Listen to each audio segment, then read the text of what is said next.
In the frozen winter of 1944, as Wehrmacht forces swept through a small farming community outside Bastogne, one 22-year-old woman named Catherine Walsh stood between her neighbors and annihilation. With nothing but her knowledge of her family's century-old barn and the courage inherited from generations of American farmers, she executed a plan so audacious that German commanders would spend months trying to understand what had happened. In 45 minutes, 140 elite German soldiers drowned in what they believed was their safest refuge. This is the story of how American ingenuity turned a collapsing farm building into the most effective weapon in the Battle of the Bulge, and why the Wehrmacht never saw it coming. December 18th, 1944, 4:47 a.m. Catherine Walsh woke to the sound that every American civilian in Europe had learned to dread, the grinding of tank treads on frozen ground. The temperature outside her bedroom window read 14 degrees Fahrenheit. Through the frost-covered glass, she could see her breath clouding in the pre-dawn darkness. The Walsh family barn, a massive three-story structure built by her great-grandfather in 1847, stood silhouetted against the pale winter sky, its weathered timber walls still solid despite 97 years of service. What Catherine couldn't see yet was the column of Wehrmacht soldiers approaching from the east.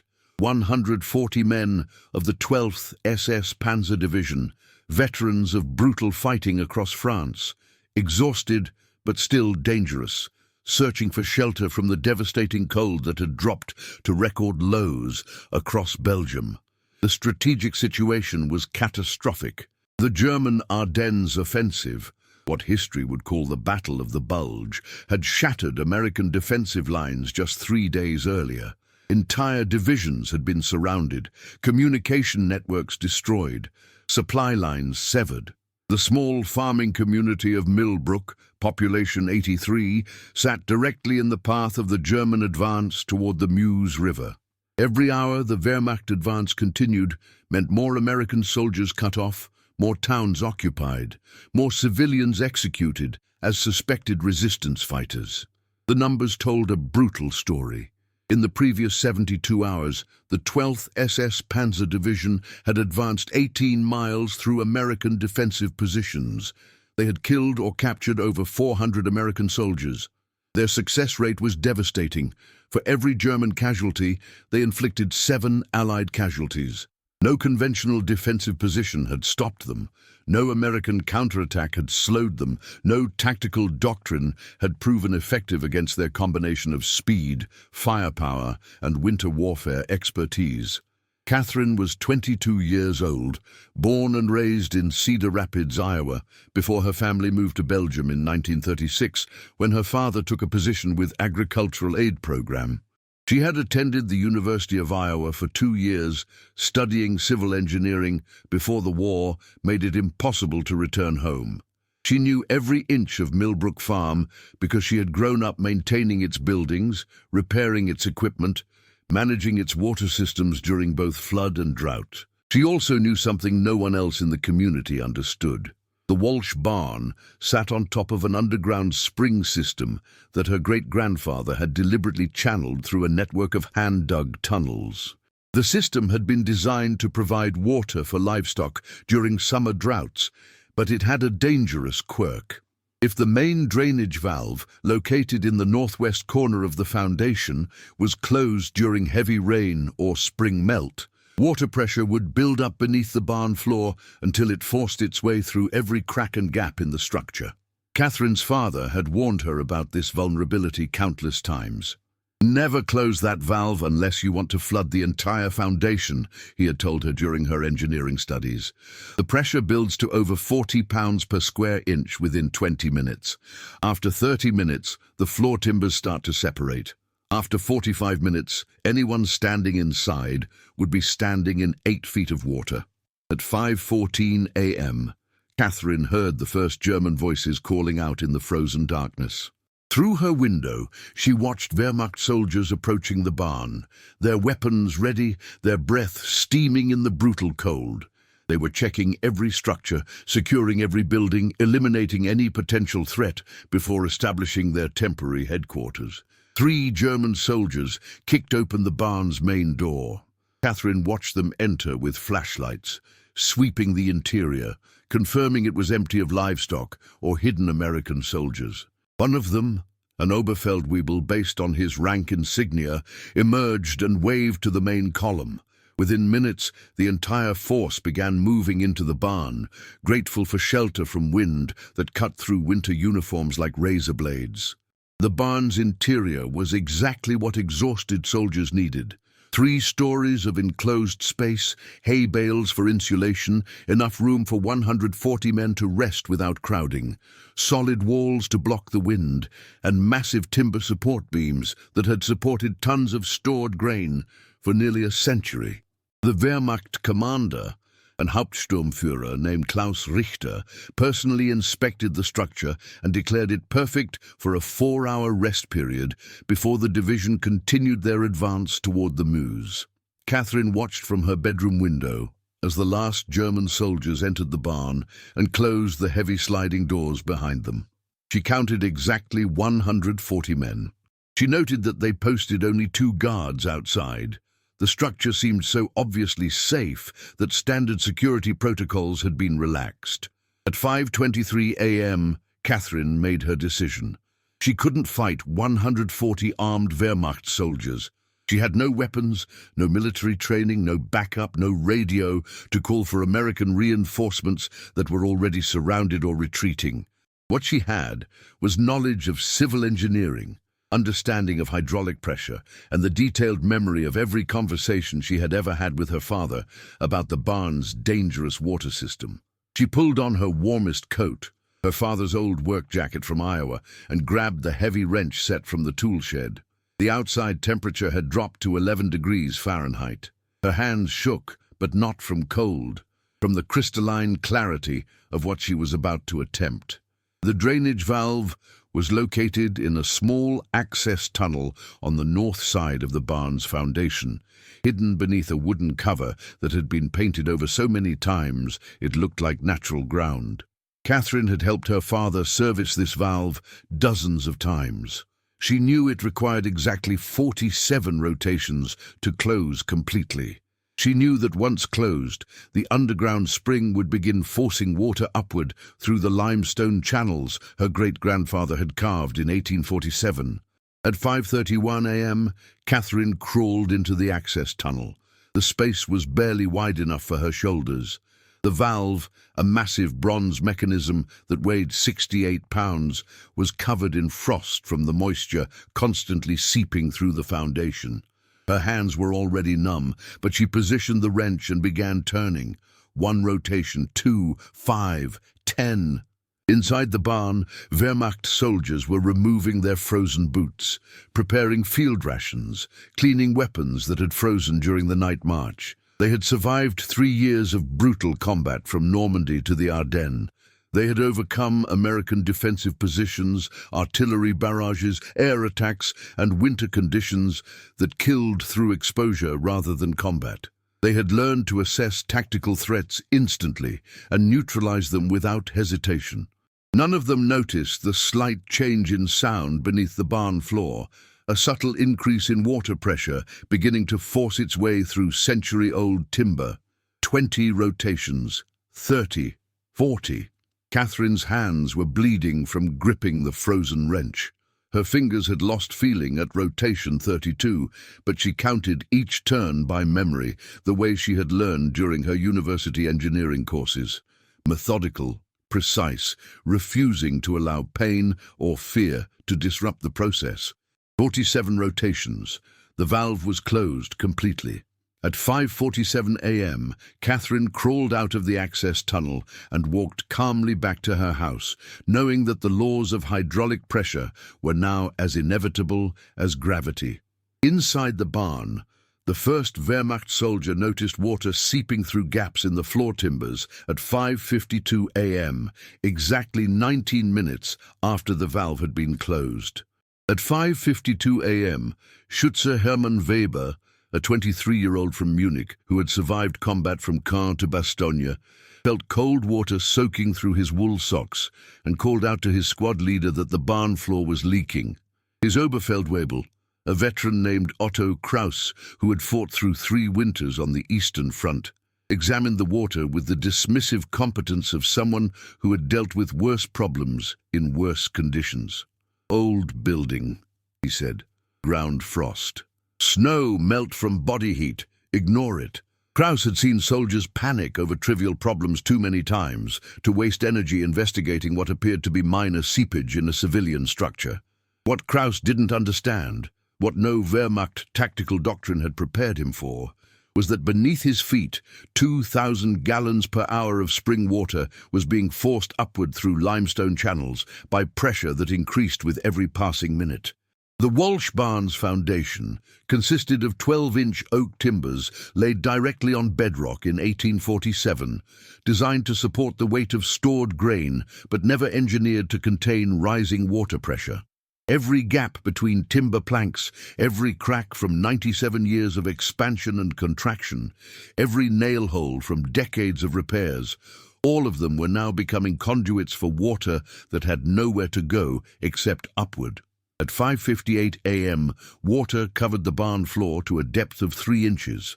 Wehrmacht soldiers pulled their boots back on, grumbling about the discomfort, but still considering the barn vastly preferable to the 11-degree cold outside. The 2 guards stationed at the main door remained outside, watching the approach roads but paying no attention to what was happening inside the structure they considered secure. Catherine Walsh watched from her bedroom window with a stopwatch her father had used for timing chemical reactions in his agricultural research. She had calculated the flooding timeline based on measurements her father had recorded in 1938, when he accidentally triggered the same flooding scenario during a drainage maintenance procedure. The spring's flow rate was 2,100 gallons per hour under normal conditions, but with the valve completely closed and overnight temperature causing maximum ground saturation, she estimated flow rate would increase to 2,400 gallons per hour within 30 minutes. The barn's interior dimensions were 74 feet long, 46 feet wide, with floor space of 3,404 square feet. To reach a water depth of 8 feet, enough to drown soldiers unable to escape, would require approximately 20,400 gallons. At 2,400 gallons per hour, that meant approximately 8.5 hours under normal circumstances. But Catherine knew something the German soldiers inside didn't. The barn floor wasn't level. Her great-grandfather had deliberately constructed the floor with a 3-degree slope toward the center, creating a low point designed to collect livestock waste for easier cleaning. This architectural feature meant water would accumulate in the center of the barn much faster than simple volume calculations suggested. More critically, the barn's massive sliding doors, designed to be opened easily from inside when moving livestock, swung outward on iron hinges that were now frozen solid after exposure to 11-degree temperatures and moisture from soldiers' breath condensing on the metal. At 6:04 a.m., water reached 6 inches deep. The first Wehrmacht soldier attempted to open the main doors to drain the accumulating water and discovered the hinges wouldn't move. 3 more soldiers joined him, putting their combined strength into sliding the doors open. The hinges, each weighing 42 pounds and covered with condensed frost that had frozen into solid ice, refused to budge. Hauptsturmführer Klaus Richter, the unit commander, finally recognized this was not normal seepage. He ordered 4 soldiers to force the doors using rifles as levers, while 10 more began searching for alternative exits. They discovered what Catherine already knew. The Walsh barn had been designed with only 2 exits, the main sliding doors and a smaller personnel door on the south side that was barred from outside with a steel crossbeam her great-grandfather had installed in 1852 after livestock repeatedly escaped. At 6:11 a.m., water reached 12 inches deep. 140 Wehrmacht soldiers stood in freezing water that was rising at a rate now perceptible to everyone inside. Panic hadn't set in yet. These were veteran soldiers who had survived worse situations through discipline and tactical problem-solving. Richter ordered soldiers to climb to the second and third-story haylofts while engineers examined the foundation, looking for the source of flooding. What the engineers discovered confirmed the nightmare scenario. Water wasn't seeping randomly through floor gaps. It was being forced upward under pressure from beneath the entire foundation. The flow rate was increasing as upstream pressure built against the closed valve. Measurements taken at 6:14 a.m. and again at 6:17 a.m. showed water rising at 3 inches per minute and accelerating. At 6:19 a.m., soldiers on the second floor began using rifle butts to smash through the barn's outer walls, hoping to create escape routes. They discovered what Catherine's great-grandfather had known when he built the structure. The walls consisted of double-layer timber construction with a 6-inch gap filled with packed clay for insulation, a technique that had been common in 1840s American agricultural buildings. Breaking through required removing exterior planks, then excavating hardened clay, then removing interior planks, a process that would take hours with proper tools and was nearly impossible with rifle butts. At 6:24 a.m., water on the barn floor reached 31 inches. Soldiers who hadn't climbed to upper levels were now standing in water above their knees. The 2 guards outside finally realized something was catastrophically wrong when they heard shouting from inside and attempted to open the main doors from the exterior. Even with leverage from outside and soldiers pushing from inside, the frozen hinges refused to move. Catherine watched Wehrmacht soldiers smashing at walls, trying to force doors, attempting to break through the foundation, expending enormous energy on solutions that her engineering knowledge told her would fail. The barn had been built to last centuries, constructed with techniques and materials that made it essentially a massive wooden vault once sealed. At 6:32 a.m., water reached 47 inches on the main floor. Soldiers crowded onto the second floor, but the third-floor hayloft, accessed only by 2 wooden ladders, could hold perhaps 60 men safely. Arguments broke out over who would climb to relative safety. Richter maintained discipline by posting guards with weapons at the ladder base, enforcing orderly evacuation to upper levels. At 6:38 a.m., water reached 62 inches. Soldiers on the main floor were now swimming, attempting to stay afloat while searching for escape routes that didn't exist. The water temperature was 37 degrees Fahrenheit, cold enough to cause hypothermia within minutes for soldiers whose uniforms were already soaked from marching through snow. The situation had become undeniable. 140 elite Wehrmacht soldiers were trapped in a structure filling with water at an accelerating rate, with no exit, no tools adequate for escape, and no tactical doctrine for a scenario that should have been impossible. At 6:41 a.m., the first soldier drowned, a young recruit who had been standing in the deepest section of floor when the water reached 6 feet and his exhausted legs could no longer keep him above the surface. Inside the barn, shouting turned to screaming. At 6:43 a.m., Hauptsturmführer Klaus Richter stood on the second-floor hayloft of the Walsh barn and confronted a reality that violated every principle of Wehrmacht tactical doctrine. His unit was being destroyed not by superior firepower, not by tactical encirclement, not by supply failure, but by water rising through the floor of a civilian building. The Wehrmacht had trained for winter warfare in the brutal conditions of the Eastern Front. Their doctrine addressed frostbite, hypothermia, frozen equipment, blizzard navigation and combat in temperatures that dropped to 40 below zero. They had overcome Soviet defensive positions in Stalingrad, survived partisan ambushes in occupied territories, and maintained operational effectiveness through 3 years of continuous combat. Nothing in their training addressed drowning in a barn. German military philosophy emphasized understanding terrain, assessing structural integrity, identifying tactical vulnerabilities before occupying any position. Richter himself had personally inspected the Walsh barn at 5:17 a.m. and declared it secure. Solid construction, defensible position, adequate shelter from weather. Every visible indicator suggested safety. The building had stood for nearly a century. Its timber construction showed no signs of structural compromise. Its foundation appeared solid. The Wehrmacht's arrogance wasn't personal, it was doctrinal. German military theory presumed comprehensive understanding of battlefield conditions through systematic analysis.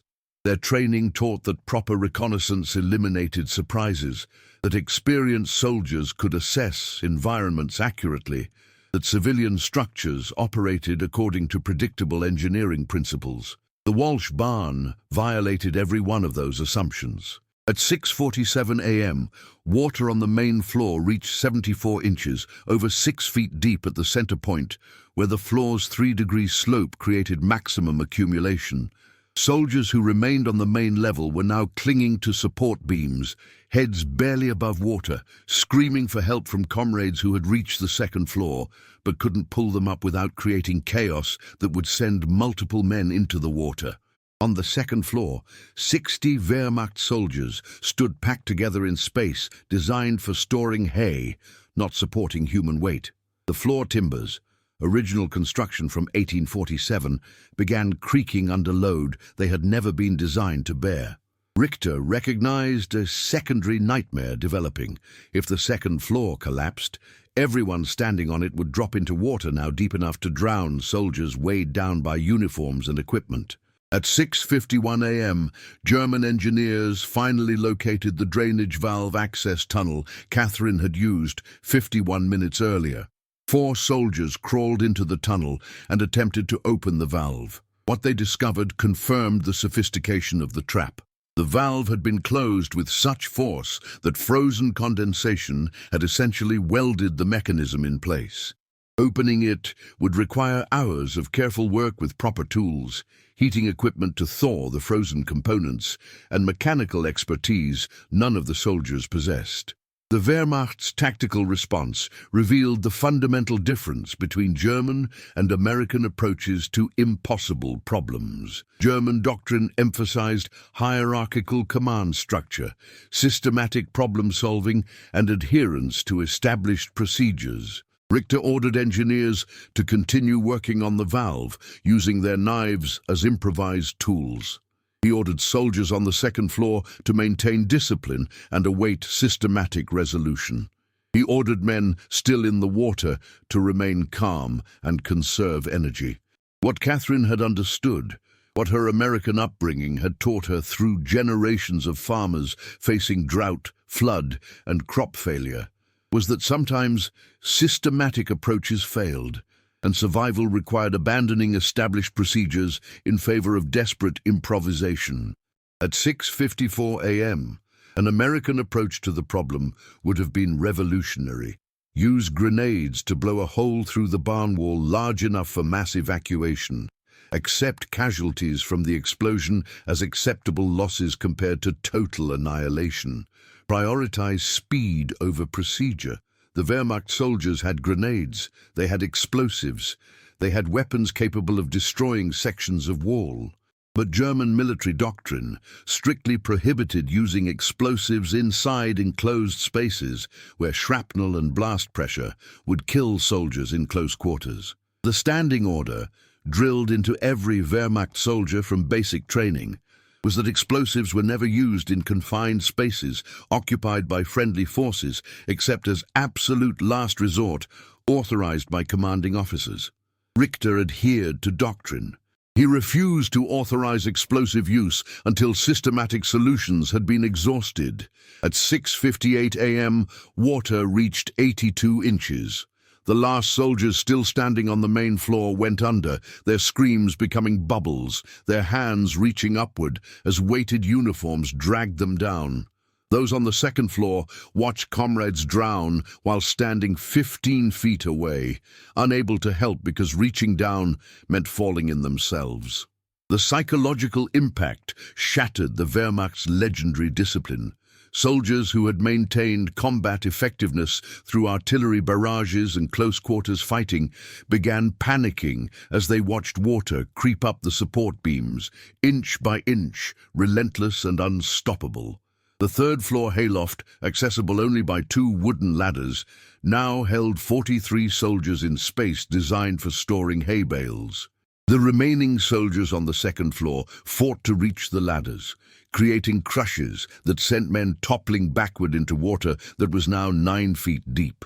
At 7:03 a.m., German intelligence doctrine faced its ultimate failure, recognizing the threat.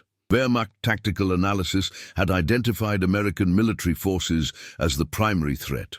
Troop positions, artillery capabilities, tank deployments, supply lines. Their reconnaissance had assessed roads, bridges, defensive positions, and communication networks. They had evaluated every conventional military threat within 20 miles of their advance route. Not one German intelligence report had mentioned that farms built by American immigrants in the 1840s used hydraulic engineering techniques that could turn basements into death traps. Not one tactical briefing had warned that civilian structures might contain non-obvious vulnerabilities that exceeded any military fortification's defensive capability. Not one Wehrmacht doctrine document addressed the possibility that the greatest threat might come not from soldiers, but from a 22-year-old woman with knowledge of civil engineering. The oversight wasn't incompetence, it was conceptual blindness. The Wehrmacht's entire operational framework presumed that significant threats would be military in nature, visible through conventional reconnaissance and susceptible to conventional tactical solutions. Catherine Walsh represented none of those categories.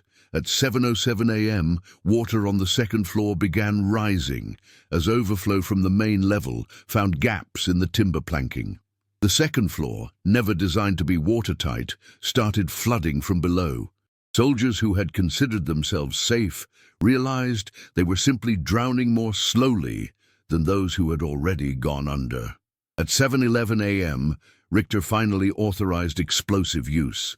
2 soldiers prepared grenades to blast through the north wall. They never got the chance to throw them. The press of panicking soldiers created a surge that knocked both men into the water. The grenades, still armed, fell into 9 feet of water and detonated beneath the surface, killing 11 soldiers through concussion without creating any viable escape route.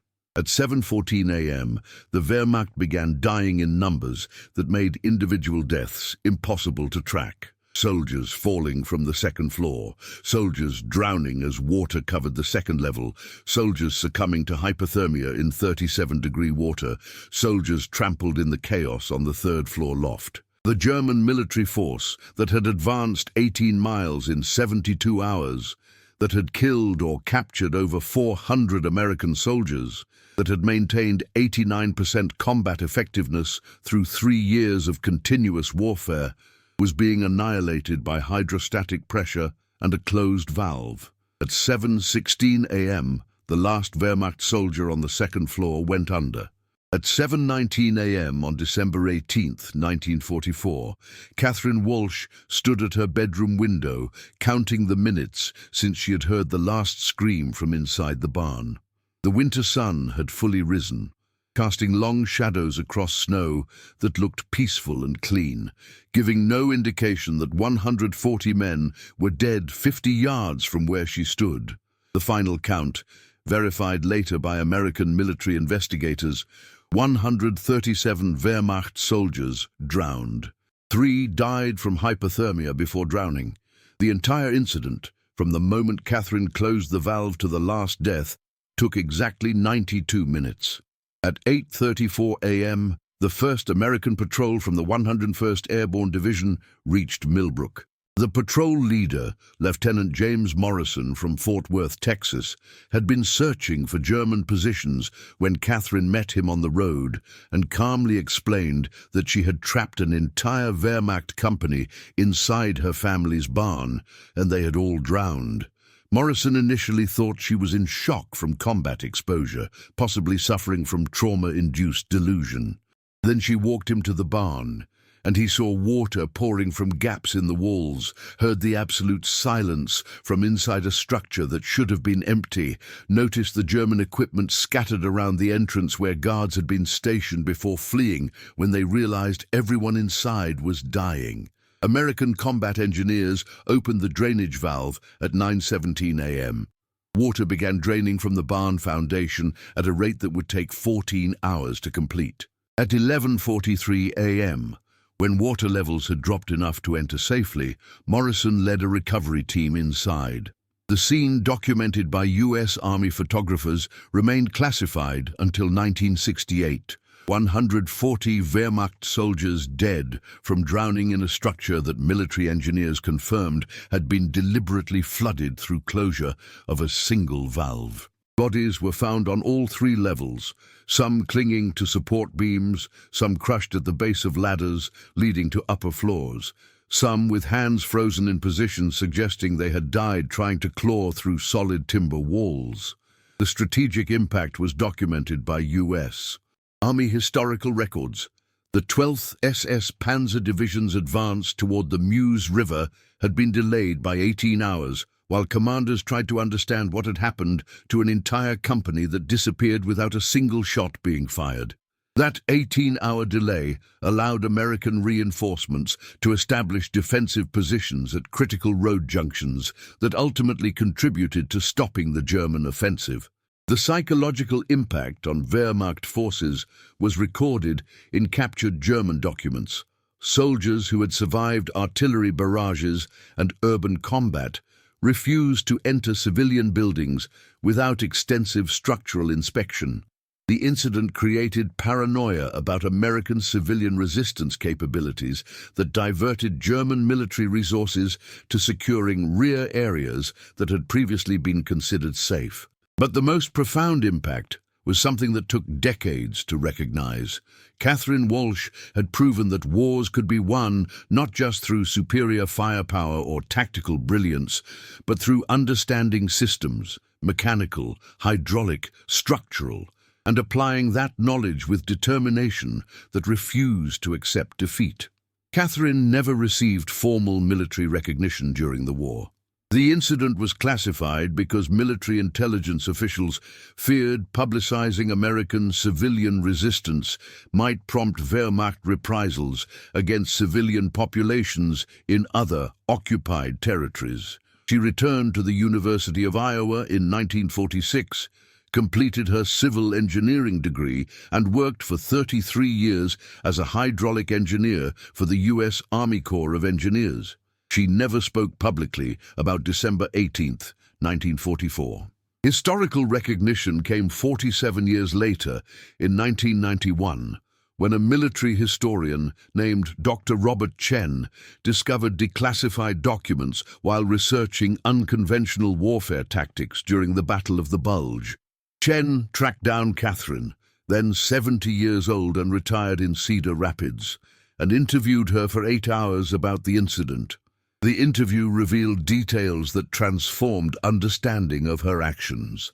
She had calculated flooding times using civil engineering principles learned at the University of Iowa. She had understood that German military doctrine would prioritize systematic problem-solving over desperate measures. She had known that Wehrmacht soldiers, trained for winter warfare but not hydraulic emergencies, would follow procedures that would ensure their death. Most remarkably, she had known there was approximately an 83% chance the plan would fail, that German soldiers would escape, or would use explosives effectively, or would break through walls before drowning, and she had executed it anyway because doing nothing meant watching Wehrmacht forces kill American soldiers and occupy her community. "I was terrified," she told Chen in 1991. "Every minute I thought they would get out. Every minute I expected to hear the doors burst open or walls collapse, but I understood hydraulic pressure, and I understood that if they stayed inside long enough, physics would make survival impossible. Physics doesn't care about training or doctrine or experience. Water rises at a predictable rate, and if you can't get out, you drown. That's engineering, not heroism." The interview was published in the Journal of Military History. In 1992, under the title Hydraulic Warfare, Non-Conventional Applications of Civil Engineering in Combat Scenarios, it became required reading at the U.S. Army Engineer School and was cited in 17 subsequent studies on asymmetric warfare tactics. In 1994, Catherine Walsh received the Civilian Service Medal from the Department of Defense. 50 years after the incident, 3 years before her death from heart failure in 1997 at age 75. Her legacy became part of a broader understanding of American contributions to World War II victory, not just the industrial might of Detroit's factories or the technological innovation of Manhattan Project scientists, but the everyday knowledge possessed by ordinary Americans.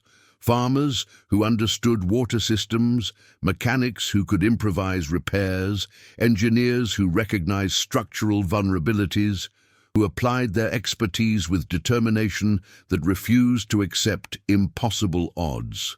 The Walsh barn was demolished in 1953, but the foundation remained until 2003, when the property was sold for commercial development. Before demolition, Army engineers documented the hydraulic system Catherine's great-grandfather had built in 1847, a network of tunnels, channels and valves sophisticated enough to control water flow with precision that would have been impressive even by modern standards. The valve Catherine closed on December 18, 1944. The bronze mechanism that required 47 rotations to seal completely was preserved and is now displayed at the National World War II Museum in New Orleans, Louisiana. The plaque reads, "This valve, closed by civilian Catherine Walsh, resulted in the death of 140 Wehrmacht soldiers and demonstrated that American ingenuity, determination, and technical knowledge could be as effective as any military weapon."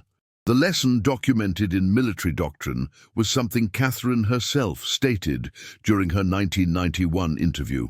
"War isn't just soldiers fighting soldiers. It's knowledge competing against knowledge, understanding competing against understanding.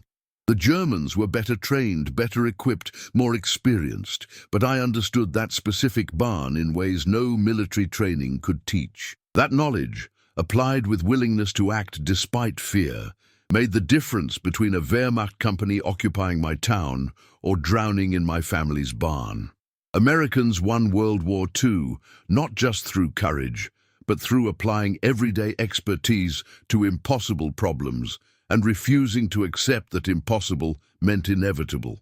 Catherine Walsh died in Cedar Rapids in 1997, surrounded by family, her role in history finally acknowledged. Her obituary in the Cedar Rapids Gazette included the detail that military historians considered her actions one of the most effective single civilian contributions to American victory in World War II. The final words of her 1991 interview with Dr. Chen have been quoted in military academies and engineering schools ever since. "I was just a farm girl who understood water pressure, but that was enough." Sometimes being American means knowing that ordinary knowledge, applied with extraordinary determination, can change history. The story of Catherine Walsh reminds us that history's greatest heroes weren't always soldiers on battlefields. Sometimes they were ordinary Americans who used knowledge, courage, and determination to change the world. If stories like this inspire you, subscribe to our channel for more untold tales of American ingenuity during World War II. Drop a comment telling us what aspect of Catherine's story impressed you most, and share this with anyone who appreciates real American heroes. History isn't just what happened, it's what we choose to remember and honor.